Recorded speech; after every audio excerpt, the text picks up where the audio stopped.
Bonjour à tous, nous sommes le vendredi 7 août et pour terminer cette semaine qui aura été riche en actualités, notamment d'un point de vue mercato, on va aborder un rebondissement sans doute le plus grand de l'été, celui de Rodri qui était annoncé du côté du Real Madrid et qui finalement est annoncé désormais avec insistance du côté du FC Barcelone. On parlera ensuite d'Akliouche qui est officialisé du côté du Paris Saint-Germain après finalement quelques mois, pour pas dire plus, d'un dossier qui s'avérait être un véritable serpent de mer. La prolongation de Vinicius, ça aussi c'était un sacré serpent de mer et le Real Madrid semble l'avoir bel et bien bouclé. C'est même sûr, c'est officiel, on peut le dire.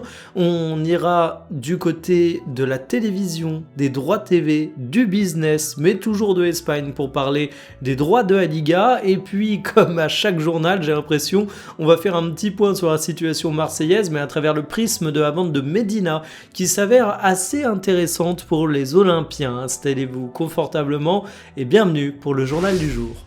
Tout le monde l'annonçait du côté du Real Madrid, c'est une dinguerie. Rodri, il était même dans les équipes types des supporters pour la saison prochaine, et là, patatras, rebondissement absolument fabuleux. Si on était dans une série Netflix, tout le monde dirait que c'est trop gros pour être crédible, mais la réalité est parfois plus forte que la fiction. Rodri a un accord avec le FC Barcelone. La presse est relativement unanime sur cette question, on annonce même un montant de transfert qui pourrait tourner autour de 60 millions d'euros, et c'est important à le préciser parce que c'est tout bête, mais dans le dossier Rodri, vous aurez remarqué qu'on parle de la volonté du joueur, on parle du Real Madrid, on parle désormais du FC Barcelone, mais tout le monde semble s'en foutre de Manchester City. Or, le joueur est encore sous contrat avec Manchester City, donc bien évidemment, il n'y a qu'une année de contrat, mais il faut que City approuve les choses. 60 millions, ça me semble assez intéressant en termes de vente, parce que oui, Rodri est un joueur fabuleux, mais Rodri est un joueur qui a passé 30 ans, Rodri est un joueur qui a connu de très très grosses blessures dernièrement, enfin faut quand même se rendre compte d'à quel point il a été contrarié, notamment avec une saison 2024-2025 qui était blanche. Pour une année de contrat, 60 millions d'euros, ça m'a donc l'air absolument honnête. Et pour le Barça, ce serait une recrue hyper pertinente. On l'a vu au cours de la Coupe du Monde 2026, Rodri il a été étincelant, il est toujours au niveau physiquement, même si il y a le warning sur les blessures comme je l'ai dit,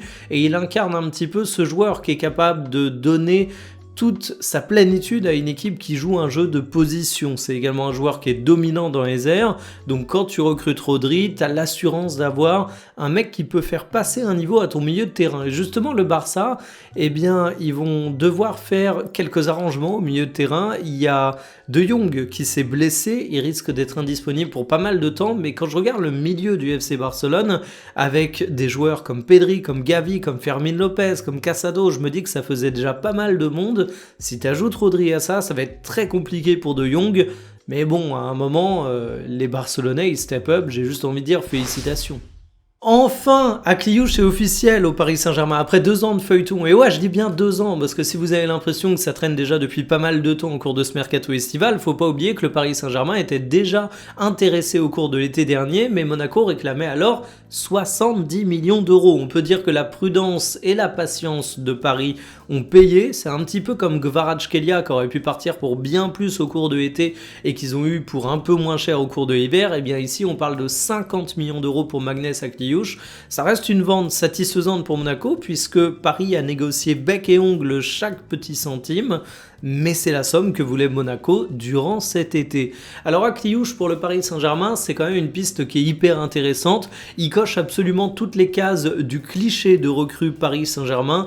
Il est jeune, il est français et il a une grande intelligence tactique, parce que c'est ça Akliouche, c'est le remplaçant parfait pour Kang In-lee qui est parti du côté de l'Atlético Madrid, et il semble vraiment cocher toutes les cases de la compatibilité avec Luis Enrique. Alors je vais montrer ses statistiques en Ligue 1 cette saison, mais je trouve qu'elles sont très sévères. En réalité, c'est plus un passeur qui contribue au jeu qu'un pur dynamiteur ou finisseur, c'est plus un joueur de grands matchs. À Monaco, il sélectionne ses rencontres, et du coup ça a entaché le bilan global des statistiques, mais on a par exemple l'impression que c'est un joueur plutôt mid en termes de défense, alors que visuellement, si vous suivez Monaco, vous le savez, c'est un joueur qui, quand il est vraiment motivé, est capable de faire de grands efforts défensifs.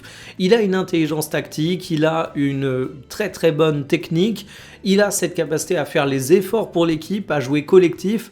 sur le papier, c'est vraiment le mec compatible avec le PSG de Luis Enrique. C'est un joueur qui a déjà 24 ans, ce qui fait que c'est pas un très très jeune prospect comme Désiré Doué quand il arrive, mais il reste assez frais sur le circuit professionnel. En fait, il a que 2 saisons véritablement pleines en tant que titulaire indiscutable du côté de l'AS Monaco. Moi, j'attends de voir ce que ça va donner du côté de Paris. Il y a 2 possibilités. C'est lié à son irrégularité. Soit le fait d'être dans un grand club, de devoir batailler pour avoir sa place, ça va l'amener à gagner en régularité, auquel cas il va vraiment passer à un niveau, soit il va se faire un petit peu bouffer par la pression, et là ça risque d'être un peu plus compliqué. Dans tous les cas, 50 millions d'euros pour Akliouche, ça correspond à peu près à ce que Paris peut mettre pour un remplaçant sans que ce soit déraisonnable, surtout qu'on parle d'un remplaçant, mais avec les saisons du Paris Saint-Germain, quelque chose me dit qu'il aura quasiment un temps de jeu de titulaire bis. Vinicius a officiellement arrêté de bouder, car si la presse nous annonce qu'il y a prolongation de Vinicius Junior du côté du Real Madrid, si le club a lui-même officialisé ça, le plus grand signe c'est le compte Instagram du joueur qui est à nouveau garni de photos du côté du Real Madrid, avec une photo que je trouve d'ailleurs délicieusement ironique où il embrasse le blason.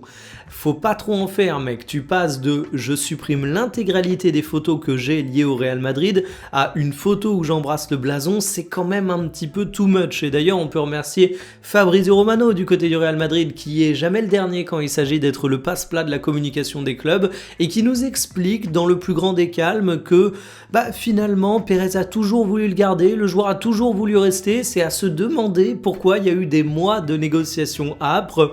Il faut pas se leurrer, au bout d'un moment si Vinicius Junior aurait eu une meilleure proposition ailleurs, il n'aurait pas forcément continué du côté du Real Madrid. Mais je dis pas ça pour critiquer Vinicius Junior.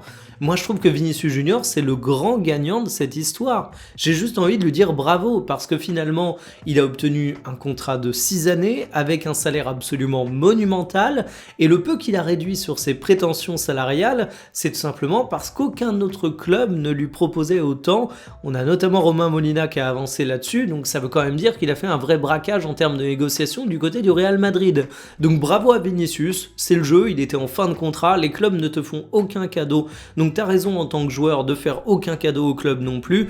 Du côté du Real Madrid, tu peux être extrêmement content de commencer la saison avec Vinicius Junior parce que bien évidemment c'est mieux avec Vinicius que sans Vinicius Junior. On peut dire ce qu'on veut mais c'est un joueur absolument extraordinaire. Reste qu'en termes de négociation sur la bataille contractuelle, moi je trouve clairement que c'est le Brésilien qui a gagné et pas le Real Madrid. Vous voulez regarder tout le football européen? Eh bien soyez prêts à multiplier les abonnements. Voici une petite infographie qui a été faite par FCB Paul où vous voyez qu'il vous faut Canal+, avec l'offre sport bien sûr, beIN Sport, Ligue 1+, DAZN. Alors oui, ça fait beaucoup de diffuseurs. À noter que des offres existent, on peut prendre Ligue 1+, avec DAZN par exemple. Et je ne parle pas de DAZN pour rien puisqu'ils se sont positionnés sur les droits de la Liga. Terminé pour beIN Sport et à un moment il faut quand même interroger la fonte absolument total des droits TV de beIN Sport.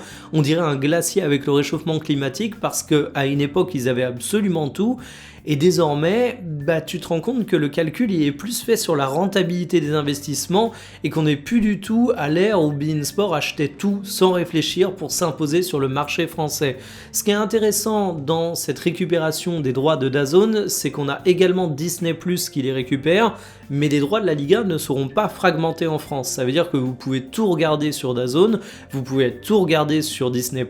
Alors si vous étiez abonné à aucune de ces plateformes et déjà à Canal ou beIN, ça va vous embêter un petit peu parce que ça fait un abonnement de plus, mais au moins on se retrouve pas avec un championnat découpé. De mon côté, ça va me faire bizarre depuis avoir Omar Da Fonseca aux commentaires par exemple, parce que évidemment il y avait un côté historique, c'était un peu beIN Sport la voix de la Liga en France, mais peut-être qu'on va avoir un traitement intéressant, je suis curieux de voir ça. En tout cas, il faut quand même se rendre compte qu'au-delà du cas très spécifique de la Liga, il y a toujours le même constat sur les droits TV en termes de football, c'est que c'est éclaté entre 4000 diffuseurs et que finalement, si tu aimes le foot, faut suivre le mercato pour les transferts de joueurs, mais il faut également suivre le mercato des droits TV parce que ça bouge beaucoup, rapidement et à plein d'endroits. Eh bien Marseille avait raison de refuser 20 millions d'euros pour Medina, puisqu'on parle désormais d'un accord avec le Bayer Leverkusen à hauteur de 25 millions d'euros. Attention, c'est bonus compris, mais je considère tout de même que c'est une vente intéressante, parce qu'il faut se rendre compte à quel point Marseille était dans une position de faiblesse absolue dans ce dossier. Petit 1, Medina, il avait envie d'aller du côté de Leverkusen.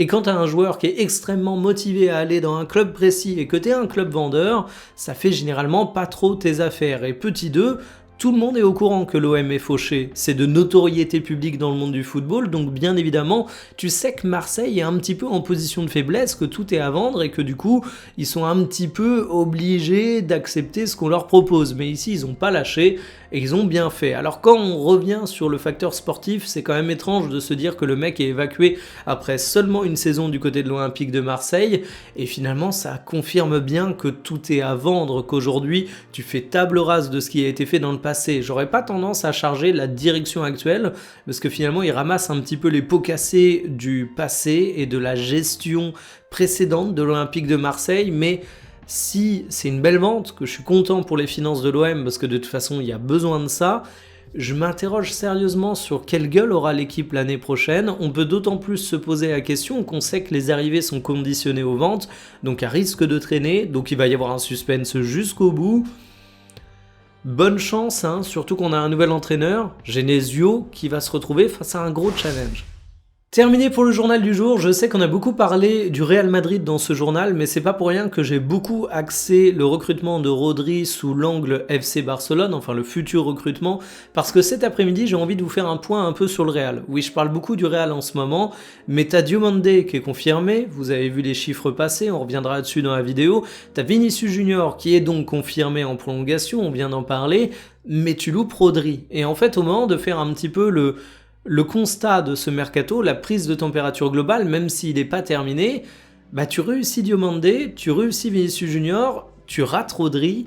Pour moi, ça en dit pas mal sur l'équilibre de ce mercato du Real Madrid, et j'ai des commentaires à faire là-dessus. Donc je vous laisse découvrir ça cet après-midi aux alentours de 17h. Kiffez bien votre journée, kiffez bien votre week-end. Salut!